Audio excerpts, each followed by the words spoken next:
Hi, I'm Mallika Chopra, and this is my new book, Living with Intent, my somewhat messy journey to purpose, peace, and joy. I'm thrilled today to be here with my friend, Gabby Bernstein. Gabby is a New York Times bestselling author of Miracles Now and someone who's just been blossoming over the last few years. I wanted to ask you, what does living with intent mean for you, both on a personal and professional level? At a very young age, I started to recognize how powerful my intentions were. And I could see very early, almost in my teen years, how I had the power to redirect and reroute in any given moment just with the mere shift in my intentions. And so acknowledging that power at a young age and now really throughout my life has become probably my primary focus in any given situation, is to recognize that through the power of my intentions, I can redirect my entire reality. And I think that for me, it's really just about a moment-to-moment subtle shift of really choosing a new intent and staying committed to high vibe ways of living, because it's far too easy to get taken out, as we know, whether it be our own crazy thoughts or just the reality of what's going on around us. And it's very, very easy to get hooked into the craziness. I love how you called it a messy way. I know, it is. It's a messy journey. And so, I always think of intents are very different from goals. We set goals and those are very practical. And, we set New Year's resolutions, which people lose within the first month or 6 weeks. But intents are really about who we aspire to be. So have you had certain intents in your life, or how have you found them? There's sort of a sense of knowing that I've had throughout my life. Even when I was younger and very confused and having an existential crisis, I was still had this intent of leading and teaching and sharing what I was learning. And that was something that was just an unconscious choice that was, like I said, bestowed upon me. It was something that was coming through me. And so I don't think that our intent is always something that we logically choose.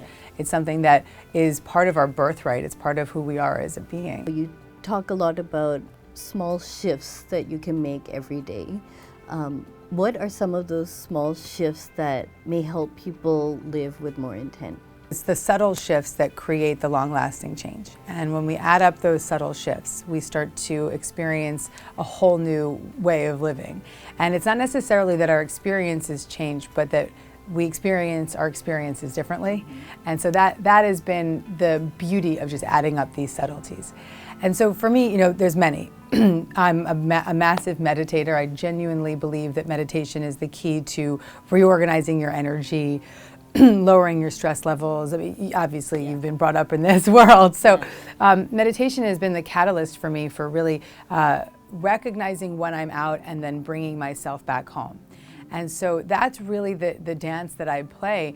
And my hope and my intention is that over time, through the dedicated practice, that you spend more time at home than you do out. And that's really where that subtle shifts and adding up those subtle shifts can really become the experience of just witnessing one day, oh, I'm home. And I love that you say at home, because I started meditating when I was 9, and I've gone now through decades of meditating, not meditating, meditating, not meditating. But whenever I start the practice again, I do feel like I'm coming home, and I can breathe deeply and feel more anchored. And then that helps me think about not just my grander intents, but even these micro intents. A beautiful Kundalini tool that I love, it's in the book, is called Peace Begins With Me, and it's a mudra and a mantra.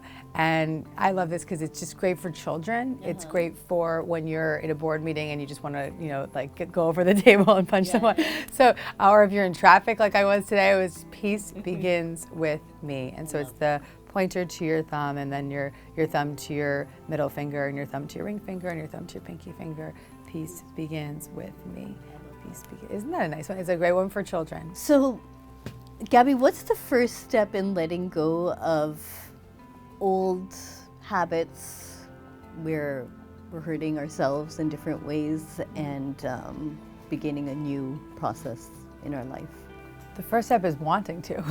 Having the intent. Yes, having the intent is everything. If you don't want it, then you won't have the energy or the commitment or the conviction to show up for the guidance that's around you and the daily right actions that we need to take to create that change. And so you got to want it. Yeah. You got to want it.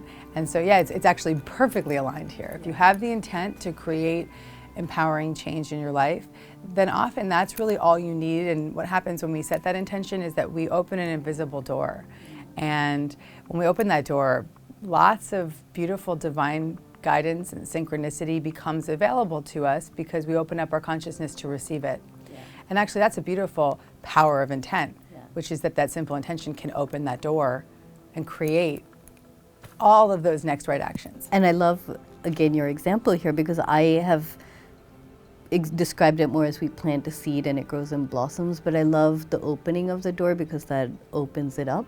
Yeah. So in the book, I created a step around the words INT, ENT, which are incubate, which is meditation, notice our internal dialogue, what's happening in the environment, trust our intuition, trust the universe to help us once we open that door, express, which is state your intent, own it, nurture, which is nurturing the relationships as well as nurturing ourselves, and take action. So for me, the take action part really comes after you really admit what you want. I like that you put the take action last, because I think that when we take action before we do the spiritual prep work, then we're taking action from a place of manipulation and control, and we're trying to make things happen. Whereas if you have all those levels before the take action, you're taking spiritually aligned action. You're taking action that's backed with intuition, and it's backed with intent, and it's backed with truth and love, and not backed with ego. And that's miraculous. I'm so glad that you put that last. Great, thank you. Yeah. Thanks.